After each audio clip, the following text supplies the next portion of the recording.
the Doctrine of Man, teaching about sa tao, kung papaano ang tao mag-work or papaano nabigyan ng pagkakataon ang tao na maging bahagi sa plan ng Panginoon at papaano nilikha din at bakit nilikha ang tao at ano naman ang purpose kung bakit ito ay nilikha ng ating Panginoon. So, ang unang issue na pwede nating alamin is how did man come into being? How did man come into being? So, God created the first man, Adam, out of the dust of the ground and breathed into his nostrils the breath of life. And he became a living soul according to Genesis 2:7. Genesis chapter 2 verse 7. And the Lord God formed man of the dust of the ground and breathed into his nostrils the breath of life, and man became a living soul. So ganito po ang nangyari. Ang Panginoon ay nag-create ng tao. Ito po yung body. And then, hiningahan niya plus spirit. And then, equals soul. Yan. So, yung nag-unite ang body and spirit equals a living soul. So, yun po yung nakikita natin doon sa Genesis chapter 2, verse 7. And how does man differ from the rest of creation? Ano ba ang kaibahan dito nung create ang tao? Create ang man.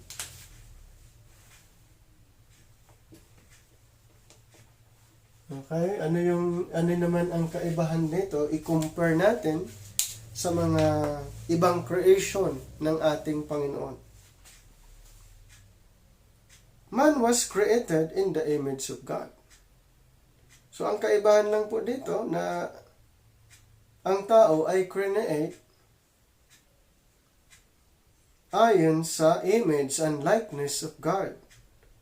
In Genesis 1:26-27. And God said, "Let us make man in our image after our likeness, and let them have dominion over the fish of the sea, and over the fowl of the air, and over the cattle, and over all the earth, and over every creeping thing that creepeth upon the earth." So God created man in his own image. In the likeness of God created he him, male and female created he them. Yun po ang kaibahan lang po kaibahan po doon kung i-compare natin sa iba pang creation ang tao dahil create ito ayon sa image and then likeness ng ating Panginoon. Kaya talagang iba po ang pagka-create sa tao. At ano ba yung tinatawag na image and character? Yun ba ay literal image? Hindi po yan literal na image and likeness. Ito po ay referring to God's attributes. Okay? So, yun po ay referring to God's attributes or God's character. So, yun po yung ibig sabihin yan. Kaya ang tao, madali sa kanyang makipag-communicate. Okay, ang Panginoon, madali makipag-communicate sa tao at yung tao naman sa Panginoon dahil sa image and likeness or yung attributes ni mayroon ang tao nung create ito. Pero nung ang tao ay nagkasala, syempre ito yung nasira. image and likeness, ay nasira po yan. Kaya ang plan ng Panginoon ay ma-restore later on nung ang tao ay nagkasala. Kaya ang Panginoon ay gumawa ng remedy para ang tao ay lumapit sa ating Creator, sa ating Panginoon. What test did God place before Adam? Ano ba yung testing na inilagay ng Panginoon? So in the Garden of Eden was the tree of knowledge of good and evil. God told Adam he must not eat of the fruits of the tree, for if he did, he would die. So mayroong testing ang Panginoon sa tao. Yan, dito po sa time na ito, sa Eden.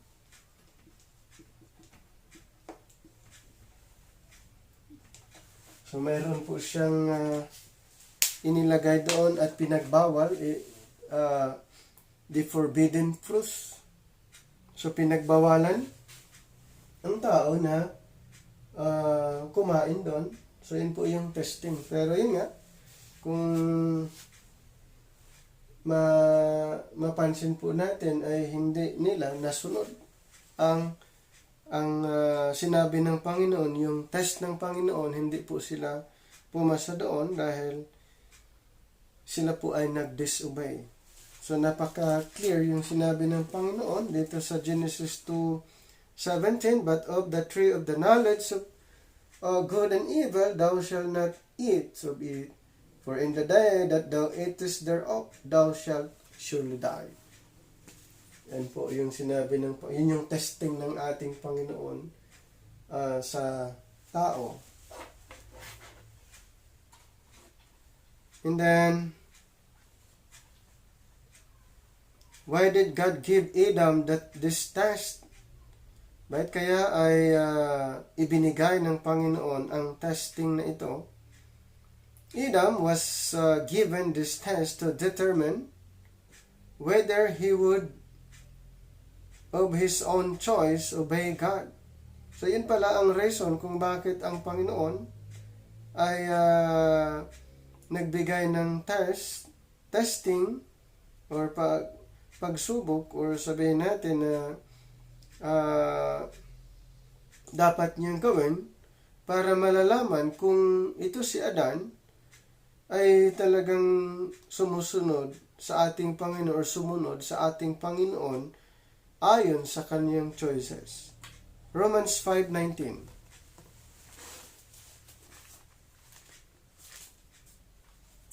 Romans 5:19.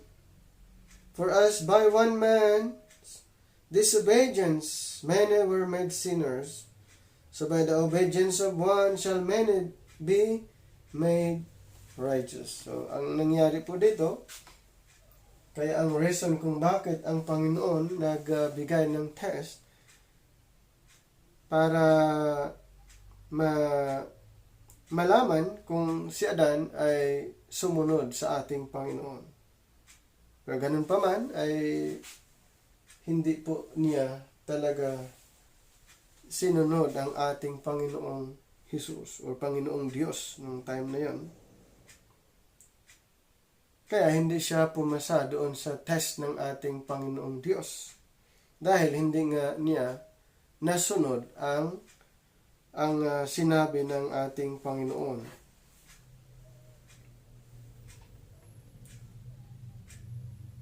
Did Adam pass the test? So ang tanong, kung siya ba ay pumasa doon? So the answer is no. Hindi po siya pumasa doon sa test ng Panginoon. The devil deceived Eve, and Adam willfully disobeyed God and ate the fruit. Hindi po siya pumasa sa test ng ating Panginoong Diyos. So the devil deceived Eve, and Adam willfully disobeyed God and ate the fruit. Genesis chapter 3 verse 6.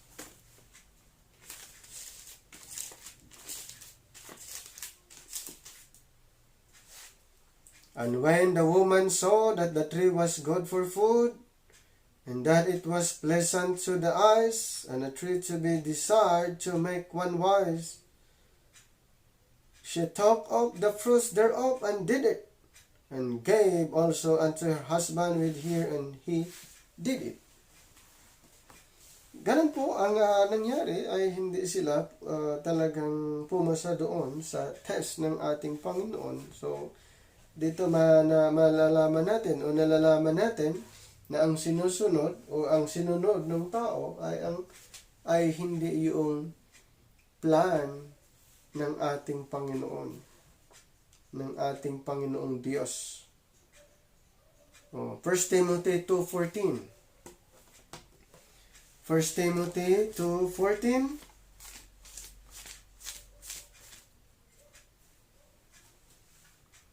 And Adam was not deceived, but the woman, being deceived, was in the transgression. Yun po yung naging reason na makikita natin talagang ang tao hindi sila pumasa. Kaya kung dahil ang tao ay failed sa test ng ating Panginoon, kaya ang Panginoon na yung gumawa ng paraan para ang tao ay ma-restore. So ang Panginoon ay namatay dahil nga ang kaparusahan po ng kanilang pag-disobey ay death.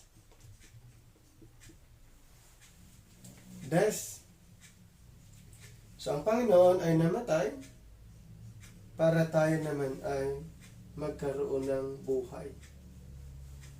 Death and then life. Ito yung in-offer ng Panginoon. Hindi nga kaya ng tao, so mismo ang Panginoon na yung gumawa. Dumating siya upang iligtas niya ang tao para hindi mapahamak. Gusto ng Panginoon ng tao magkaroon ng buhay. So yun po ang isang reason kung bakit siya ay namatay upang tayo ay magkaroon ng buhay na walang hanggan. Ang condition doon ay maniwala sa Ebanghelyo, maniwala doon sa ginawa ng ating Panginoong Hesus. What was the result of Adam's sin? Ano yung nagiging result doon? Sin entered into the world and sin became death. All the children of Adam were born sinners and subject to death. So lahat na po ay mamamatay. Romans 5:12.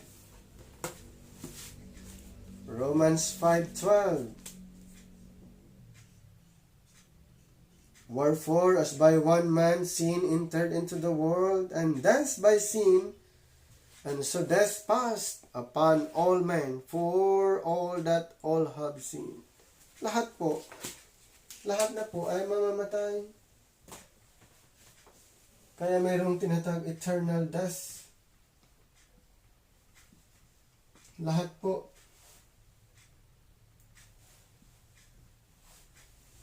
Kaya ang good news lang doon ay dahil sa pag-ibig ng ating Panginoon,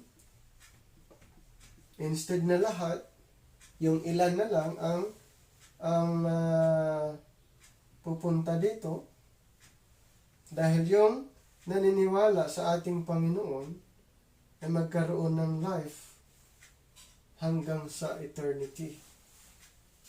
So yun po yung in-offer ng ating Panginoon, at kaya hindi lahat ay makakaranas ng kamatayan dahil ang Panginoon ay gumawa ng paraan para sa lahat. So refusing doon sa offer ng ating Panginoon, yun po ay mararanasan nila ang kamatayan.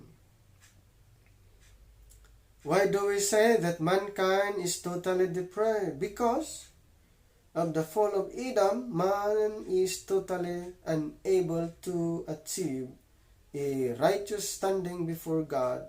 He fails God in every part of his being, according to Romans chapter 8, 7-8. Romans chapter 8, 7-8, because the carnal mind is enmity against God, for it is not subject to the law of God, neither indeed can be. So then they that are in the flesh cannot please God. Yun po ang reason. Ang tao ay totally depraved. Talagang kung wala ang Panginoon, wala po tayong talagang magagawa dahil nga tayo ay makasalanan. Tayo ay makasalanan. Hindi natin kayang gawin. When it comes of righteousness, ang righteousness po ay mararanasan lang kung ang tao ay maniniwala. Itong taong ito ay maniniwala sa ginawa ng ating Panginoon. Doon lang po masusumpungan ang righteousness na nagmumula sa ating Panginoon. Why do we say that mankind is totally depraved? Because of the fall of Adam. What is the ultimate destiny of man? Every man must give an account of himself to God. So lahat po ay haharap sa ating Panginoon. Lahat po ay haharap sa ating Panginoon. So dito po sa heaven, sa Bema, haharap ang tao. And dito rin ay sa eternity, ang tao din ay haharap sa ating Panginoon. Mayroong tinatawag na Great White Throne.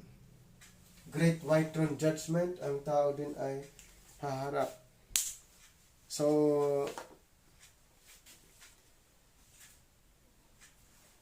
lahat po ay talagang pagdating ng hukom, lahat po ay haharap sa Kanya. So, dito naman sa Bema, sa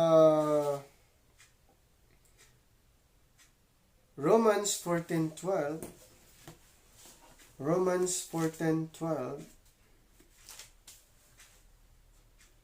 so then every one of us shall give an account of himself to God. So yun po, lahat ay haharap sa ating Panginoon. Why did God create man as male and female? God created man as male and female so that they could live together as husband and wife, and with their children be a family, according to Genesis 2:24. Genesis chapter 2, verse 24. Therefore shall a man leave his father and his mother, and shall cleave unto his wife, and they shall be one flesh. Yun po yung reason kung bakit create ng ating Panginoon, male and female. And then what happens to man at death? What happened to man at death? At death, man's body returns to dust. So, ganito po yan. Ito po ay babalik sa dust. Ayan. Paano naman yung spirit? Ito naman ay babalik sa babalik dito. Sa ating Panginoon who gave it. Yan. So, at death, man's body returns to dust, but his spirit continues to exist, awaiting the appropriate resurrection. In Genesis chapter 3, verse 19, in the sweat of thy face shalt thou eat bread, till thou return unto the ground. For out of it wast thou taken. For dust thou art, and unto dust shalt thou return. And then Ecclesiastes 12:7.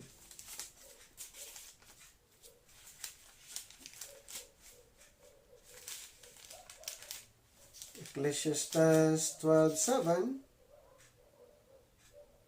Then shall the dust return to the earth as it was, and the spirit shall return unto God who gave it. So, ganun po ang mangyayari. What happened kung ang tao ay mamatay? Ang body babalik sa alabok o sa lupa, at ang espiritu babalik sa ating Panginoon. So, ganun po yung mga reasons kung bakit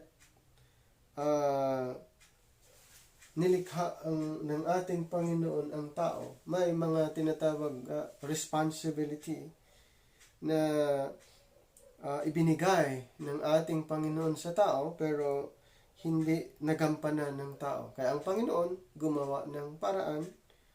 Ang Panginoon ay gumawa ng paraan upang tayo ay maibilang doon sa kanyang eternal purpose. Maraming salamat.